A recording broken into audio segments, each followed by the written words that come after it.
En tant qu'urgentiste au SAMU, quel est ton rôle, Mathieu, dans la prise en charge d'un AVC dès les premières minutes? C'est d'abord de reconnaître très rapidement les signes d'AVC pour déclencher ensuite les secours les plus appropriés, hein, soit les pompiers, soit une équipe du SAMU-SMUR, pour orienter les patients dans le bon hôpital dans des délais toujours plus courts. On parle aujourd'hui d'innovation en stratégie préhospitalière pour gagner du temps et mieux orienter les patients. Concrètement, ça veut dire quoi sur le terrain? Concrètement, ça veut dire que sur chaque chaînon de la chaîne de prise en charge des patients suspects d'AVC, il y a une marge de progression. Sur la reconnaissance de l'AVC, il y a de l'intelligence artificielle, par exemple, qui nous permettent de reconnaître des problèmes de langage ou des déficits moteurs. Sur l'amélioration du trajet des équipes de secours vers les patients pour aller au plus vite et réduire encore une fois les délais. Et puis ensuite, il y a des solutions, par exemple, de capteurs embarqués qui permettent de transférer des données à l'hôpital, au neurologue qui va recevoir le patient.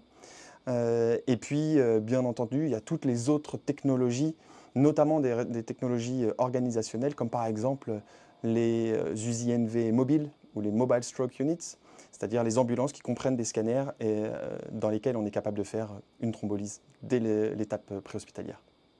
Est-ce que ces nouvelles approches changent vraiment les choses pour les patients? On pense qu'aujourd'hui, on va pouvoir améliorer tous ces chaînons-là et donc réduire les délais d'intervention et donc réduire les délais d'accès aux justes soins, que ce soit de la neurovasculaire ou de la thrombolyse, hein, pour les patients. Et donc on va améliorer leur pronostic puisque le temps c'est du cerveau et que plus on va réussir à raccourcir ces délais à tous les chaînons, meilleurs vont être les pronostics des patients.